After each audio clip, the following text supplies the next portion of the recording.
निवेशकों ने क्या किया ये भी आपको बता देते हैं कि करके कैश मार्केट में एफआईआईएस की जो बिकवाली है वो लगातार जारी है और पांचवा दिन था जब ये बिकवाली देखने को मिली। 2390 करोड़ के आसपास की बिकवाली कैश मार्केट में एफआईआईएस करके गए और अभी तक नेट बिकवाली ही देखने को मिल रही है पिछले 5 महीनों का भी अगर आंकड़ा देखेंगे तो। लेकिन डीआईआईज ने संभाला हुआ है बाजार को और कैश मार्केट में कल भी खरीदारी करके गए करीब 1940 करोड़ की। इंडेक्स फ्यूचर में आंकड़ा छोटा है बिकवाली का, लेकिन 418 करोड़ की बिकवाली वहां पर भी देखी गई है। इंडेक्स ऑप्शन में भी बिकवाली का आंकड़ा है 2870 करोड़ का। तो ये कुछ संस्थागत निवेशकों के आंकड़े यहाँ पर निकल कर आ रहे हैं। लेकिन बाजार पर आज रणनीति कैसी लेकर चले ये भी समझ लेते हैं और तनिषा एकेडमी के नितिलेश पावस्कर इस वक्त हमारे साथ जुड़ चुके हैं सुबह सुबह की अपनी पहली रणनीति शेयर करने के लिए। नितिलेश, बहुत बहुत शुक्रिया समय देने के लिए। चीना स्वदेश को क्या लग रहा है आपको, आज भारतीय बाजारों की चाल कैसी रह सकती है? निफ्टी और बैंक निफ्टी में पहले तो बताइए वहाँ क्या करें। Good morning ma'am. मार्केट की अगर हम लोग बात करेंगे तो मार्केट एक ऊपर में काफी सेलिंग प्रेशर देखने को मिल रहा है। जब भी कुछ बाउंस बैक आ रहा है तो सेलिंग का ही यहाँ पे हमें व्यू बना के चलना चाहिए। अगर निफ्टी की बात करेंगे हम लोग तो 16500 एक इम्पोर्टेंट सपोर्ट है। इसके नीचे अगर ट्रेड करना चालू कर देता है तो फिर से हम लोग बिकवाली की तरफ जाएंगे। 16350 मेरा पहला टारगेट होगा और उसके बाद हम लोग वेट करेंगे कि मार्केट 16350 के नीचे कैसे ट्रेड करता है और अगर कंटिन्यूएशन में रहता है तो अपनी शॉर्ट पोजीशंस को क्या करेंगे, होल्ड करने की कोशिश करेंगे। और बैंक निफ्टी 35,300 से लेके 35,200 ये ऑलमोस्ट अभी बेस बनाने की कोशिश कर रहा है। इसके नीचे एक दिन भी क्लोजिंग दे देता है तो फिर से हम लोग 34,300 से लेके 34,200 ये लेवल देख सकते हैं। लेकिन क्वांटिटी का ध्यान रखें, कम रखें क्योंकि इवेंट्स काफी है, आरबीआई पॉलिसी है, फेड मीट है, तो इस वजह से थोड़ा सा क्वांटिटी के ऊपर भी ध्यान रखें। बिल्कुल, बहुत सही पॉइंट आउट किया आपने क्योंकि काफ़ी सारे इवेंट्स हैं इस हफ्ते लाइनअप। यूएस के डेटा पर तो नज़र रहेगी ही, लेकिन भारत के भी अपने कुछ काफ़ी सारे इवेंट्स हैं। आरबीआई की पॉलिसी आने वाली है, उसके पहले कुछ उतार चढ़ाव बना रह सकता है। तो ये एक दायरा आपको बता दिया गया है, इंपॉर्टेंट सपोर्ट और ऊपर की तरफ के लेवल्स आपको सुझा दिए गए हैं। इस पर आप नज़र रखें, इसके आसपास मार्केट रहेगा और अगर नीचे का लेवल तोड़ता है तो फिर यहाँ पर गिरावट बढ़ सकती है। तो स्टॉक स्पेसिफिक रणनीति भी क्या होगी आपकी तरफ से? बिकवाली के ट्रेड होंगे? जी मैम, टीवीएस मोटर में सेल करना है। अगर थोड़ा सा बाउंस बैक मिलता है 733 से लेके 735 इस रेंज में अगर मिलता है तो हम लोग बिकवाली करेंगे। 745 रुपीज का स्ट्रिक्टली स्टॉप लॉस मेंटेन करेंगे। 710 से लेके 690 ये टारगेट्स होंगे। और जो दूसरा काउंटर होगा वो होगा कंडीशनल सेल होगा।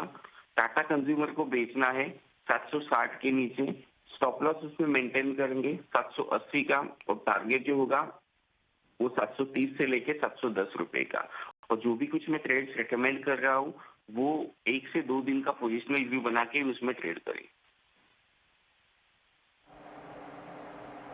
ऑलराइट, बहुत बहुत शुक्रिया नितिलेश आपका ये स्ट्रैटेजी सुझाने के लिए। तो 2 कॉल्स हैं, दोनों में ही बिकवाली की राय आ रही है। पहला है टीवीएस मोटर्स, यहाँ पर बिकवाली करें लेकिन 735 के लेवल पर 745 का होगा स्टॉप लॉस और 710 से 690 के लेवल्स यहाँ पर देखने को मिल सकते हैं टीवीएस मोटर में। और टाटा कंज्यूमर जहाँ पर कि हमने अच्छी तेज़ी देखी थी कल आखिरी कुछ घंटों में, वहाँ पर आज बिकवाली देखने को मिल सकती है। ऊपरी स्तरों से यहाँ पे थोड़ा करेक्शन आ सकता है, लेकिन अगर बिकवाली का ट्रेड लेना है तो 760 के नीचे का लीजिए और 730 से 710 के लेवल्स यहाँ पर टाटा कंज्यूमर्स में आपको देखने को मिल सकते हैं। तो ये राय आपको आज इक्विटी मार्केट्स पर दे दी गई है। अब आगे बढ़ते हैं और कुछ और अहम खबर पर फोकस करते हैं और आज डिफेंस स्पेस फोकस में रह सकता है। एक बड़ी खबर आ रही है यहाँ पर निकलकर, भारतीय सेना की जो ताकत है वो और बढ़ने जा रही है। रक्षा मंत्री राजनाथ सिंह की अध्यक्षता में डिफेंस एक्विजिशन काउंसिल ने करीब 76,000 करोड़ से ज्यादा के आधुनिक हथियार खरीदने को मंजूरी दे दी है।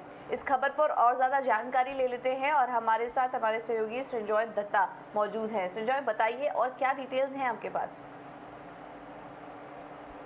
76,390 करोड़ ये डिफेंस एक्विजिशन काउंसिल क्लियर किए हैं और टोटल वैल्यू जितना प्रोजेक्ट्स का है 76,390 करोड़। डीएसी का चेयरमैनशिप किए राजनाथ सिंह, रक्षा मंत्री, तीनों चीफ थे और जो जो मेन प्रोजेक्ट्स हुआ क्लियर, उसमें सबसे इम्पोर्टेंट प्रोजेक्ट, सबसे बड़ा प्रोजेक्ट है नेवी के लिए 8 वॉरशिप।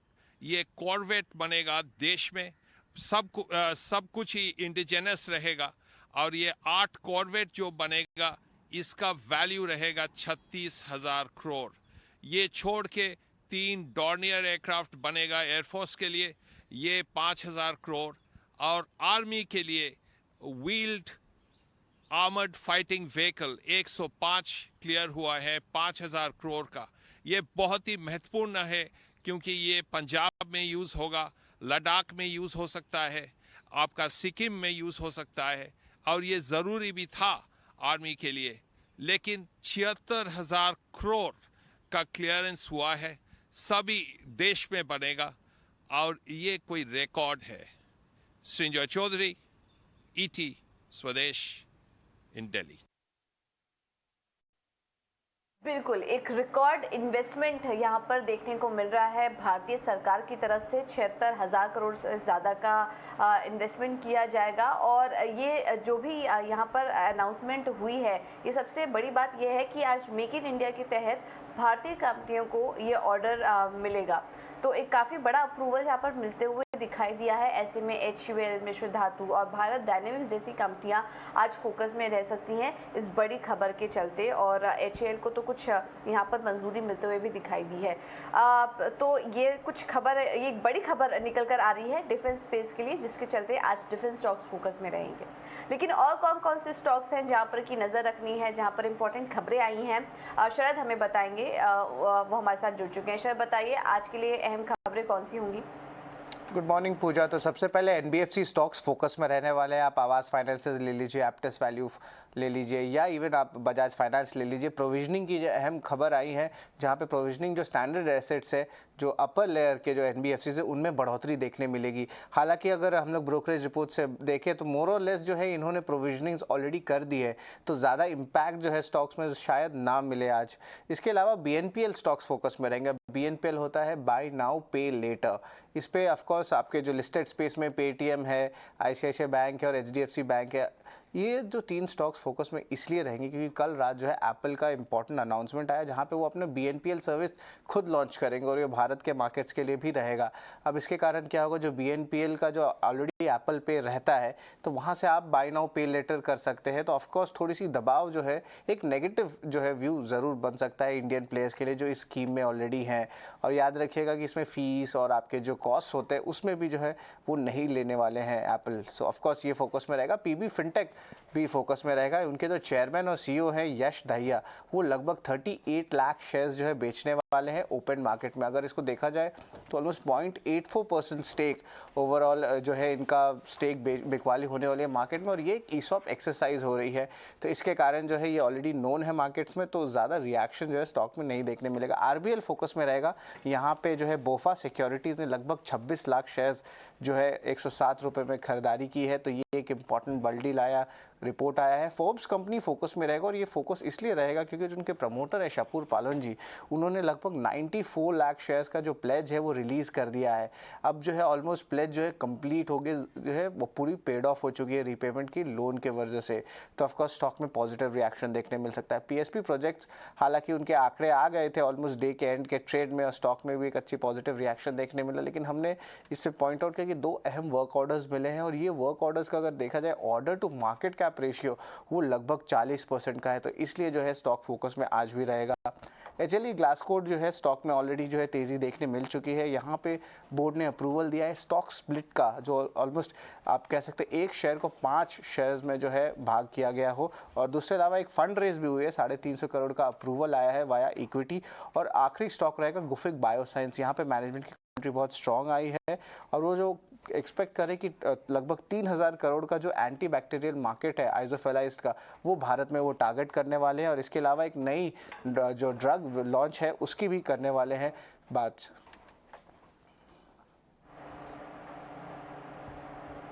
ऑलराइट, तो ये कुछ खबरें हैं जो कि आज दिन भर के ट्रेड में फोकस में रहेगी और इसका कितना इम्पैक्ट पड़ेगा कितना नहीं, ये भी आपको शरद ने एक एक करके समझाया। बहुत बहुत शुक्रिया शरद ये सारी जानकारी देने के लिए।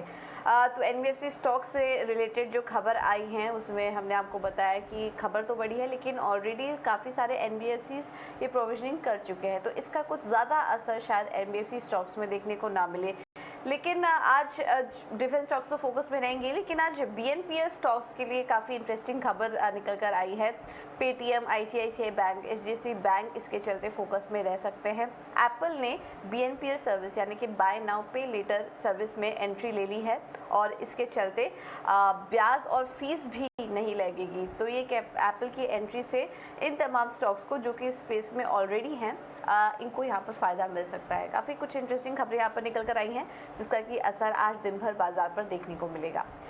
चलिए ये तो थी खबरें, लेकिन इसके अलावा ब्रोकरेज हाउस के रडार पर कौन कौन से स्टॉक्स हैं ये भी समझ लेते हैं। वामाक्षी जुड़ चुकी है हमारे साथ पूरी लिस्ट लेकर। वामाक्षी गुड मॉर्निंग, बताइए क्या क्या ब्रोकरेज हाउस की रिपोर्ट्स आई हैं। Well good morning Pooja. Bank of America ने NBFC शेयरों पर अपनी राय दी है। जैसे कि आपने कहा RBI ने प्रोविजनिंग गाइडलाइंस रिलीज़ किए हैं स्टैंडर्ड असेट्स जो अपर लेयर में है उनके लिए, और इसका impact actually bank of America को लिमिटेड लग रहा है बड़ी NBFC से। हालांकि LIC हाउसिंग एक एक्सेप्शन है। इसका कारण है कि current provisioning levels already high है। बात करते हैं अगर LIC हाउसिंग फाइनेंस की, तो यहाँ पे हमें एक इंक्रीमेंटल प्रोविजनिंग रिस्क नज़र आ रहा है क्योंकि इसका प्रोविजनिंग बफर है वो कम है। इसके अलावा CLSA ने इंश्योरेंस शेयरों पर अपनी राय दी है। SBI लाइफ इनकी टॉप पिक है और उन्होंने HDFC लाइफ और ICICI प्रूडेंशियल लाइफ को खरीदारी की राय पर अपग्रेड किया है। लाइफ इंश्योरेंस की स्टॉक्स की बात करें तो उन्होंने मार्केट को करीब 7 से 20% तक आउट परफॉर्म किया है पिछले 3 महीनों में। काफ़ी जो चुनौतियां हैं वो रिवर्स होती हुई नज़र आ रही है और वैल्यूएशंस भी अच्छे नज़र आ रहे हैं। इसके अलावा JP मॉर्गन ने पेटीएम पर अपनी ओवरवेट की राय को रीइंस्टेट किया है और लक्ष्य रखा है 1000 प्रति शेयर का। जो सेल्स ग्रोथ और कंट्रीब्यूशन प्रॉफिट है वो सही डायरेक्शन में जा रहे हैं। डिवाइसेस और कार्ड बिजनेस में भी अच्छा ट्रैक्शन नज़र आ रहा है और जो क्रेडिट बिजनेस की जो लॉसेस है वो अब कम होते हुए नज़र आ रहे हैं और इसी वजह से JP मॉर्गन ने ओवरवेट की राय दी। आखिर में CLSA ने IT स्टॉक्स पर अपनी राय दी है। उन्होंने बोला है कि IT स्टॉक्स में सिलेक्टिव प्लेस कर सकते हैं। इन्फोसिस इनकी टॉप पिक है और वो TCS और HCL को आकर्षक मानते हैं। ऑलराइट, तो ये कुछ ब्रोकरेज हाउस की रिपोर्ट्स हैं जहाँ पर कि आज दिन भर इम्पैक्ट देखने को मिलेगा।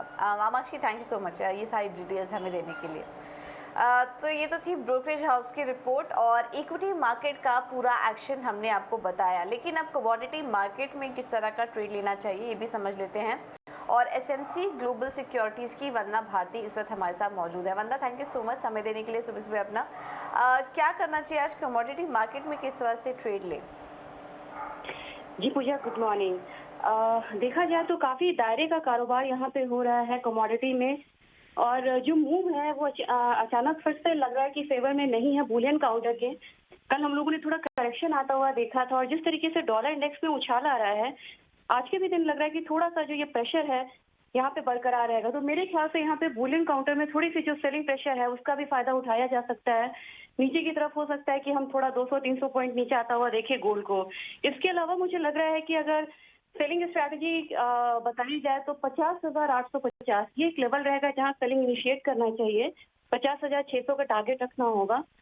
स्टॉप लॉस इसके लिए होगा 50,975 का। सिमिलरली मुझे लग रहा है पूजा के सिल्वर में भी यहाँ पे एक फॉल आएगा और 500-600 रुपए तक का फॉल आता हुआ देख सकते हैं। हालांकि सिल्वर इतनी बेरिश नहीं है जितना यहाँ पे गोल्ड है। दूसरी कमोडिटी यहाँ पे बेस मेटल में होगा जिंक। जिंक में हम लोगों ने कल 3 रुपए का फॉल आता हुआ देखा था और जिस तरीके से इंटरेस्ट रेट बढ़ना है, ECB का भी बढ़ना है और फेड का तो ऑलरेडी यहाँ पे डिस्काउंट हो रहा है मार्केट में, तो एक प्रेशर यहाँ पे बेस मेटल काउंटर पे मिलेगा। तो मुझे लग रहा है कि जिंक में भी सेलिंग करके चलना चाहिए। 332.5 का एक लेवल रहेगा जहाँ पे सेलिंग इनिशिएट करना चाहिए। 329 का टारगेट होगा। स्टॉप लॉस इसके लिए लगाना होगा 334 का। ओके, तो जिंक बेस मेटल्स में और बुलियन मार्केट में भी हल्की वीकनेस दिख सकती है। वंदना आपसे एक सवाल क्रूड पर भी लेना चाहेंगे क्योंकि अब ये कहीं ना कहीं $120-119 के आसपास टिकने की कोशिश कर रहा है। किस तरह का ट्रेड देख रहे हैं आप कच्चे तेल में, अगर किसी को पोजीशन लेनी है तो, या फिर अवॉइड करना चाहिए इन स्तरों पर? मुझे ज्यादातर जो ट्रिगर्स है क्रूड में ये पॉजिटिव है यहाँ पे, और जिस तरीके से सऊदी अरेबिया ने एशियन कंट्रीज को यहाँ पे एक्सपोर्ट का प्रीमियम बढ़ाया है, वो एक पॉजिटिव ट्रिगर्स हो गया यहाँ पे। हम लोगों ने देखा कि यहाँ पे बेयरिश थोड़े से न्यूज के बावजूद यहाँ पे 9200 से ऊपर ये सस्टेन कर रहा है। जब तक 9200 से ऊपर सस्टेन कर रहा है, हम ये नहीं कह सकते कि यहाँ पे कोई खास यहाँ पे सेलिंग प्रेशर मिलेगा। मेजर रेंज देखा जाए अगर क्रूड में तो 8700 से 9450 का है। आज के दिन में मुझे लग रहा है कि ग्लोबिक्स मार्केट में ऑलरेडी यहाँ पे कुछ सेंट्स के ऊपर पे क्रूड जो है वो ट्रेड कर रहा है। लगभग 21 सेंट्स की बढ़त है ऑलरेडी, यहाँ पे 95 सेंट्स की बढ़त है। तो इसका इम्पैक्ट यहाँ पे घरेलू बाजार में दिखेगा, और मुझे लग रहा है कि क्रूड में बाइंग अगर आई तो 9200 9300 के करीब ओपनिंग हो सकती है, और यहाँ से ऊपर की तरफ हम 9450 भी देख सकते हैं, जो भी इसका फिलहाल का एक रेजिस्टेंस है। तो मेरे ख्याल से जो रिस्की ट्रेड लेना चाहते हैं वो यहाँ पे बाइंग करके चल सकते हैं 9450 के टारगेट के लिए। जो यहाँ पे शॉर्ट टर्म या मिड टर्म का ध्यान रखते हैं वो करेक्शन का वेट करें, तो ही यहाँ पे बाय करें। और ओवरऑल लग रहा है कि ब्रेंट क्रूड हो या यहाँ पे WTI हो, वो ऊपर का लेवल मेंटेन करेंगे, क्योंकि यहाँ पे समर ड्राइविंग सीजन है यूएस में, जहाँ पे की सबसे ज्यादा डिमांड बढ़ता हुआ देखते हैं हम लोग सीजनली। तो मेरे ख्याल से जब तक ये सीजन रहता है तब तक यहाँ पे एक अपसाइड रहेगा, और अगर यूएस की क्रूड इन्वेंट्री डाउन आती है तो फर्दर एक अपसाइड देखने को मिलेगा। लेकिन 9450 को ध्यान में रखना होगा। फिलहाल के चार्ट पैटर्न में अभी वहां पे एक रेजिस्टेंस दिख रहा है। और राइट वंदना, बहुत बहुत शुक्रिया आपका ये पूरा एनालिसिस देने के लिए कच्चे तेल पर। तो जो रिस्की ट्रेडर्स हैं वो यहाँ पर खरीदारी कर सकते हैं, लेकिन थोड़ा 9200 के पार निकले तब यहाँ पर खरीदारी करने की राय यहाँ पर दी जा रही है। लेकिन ओवरऑल जो ट्रेंड है वो पॉजिटिव है, लेकिन उतार चढ़ाव बना रहेगा, इसका भी ध्यान रखें।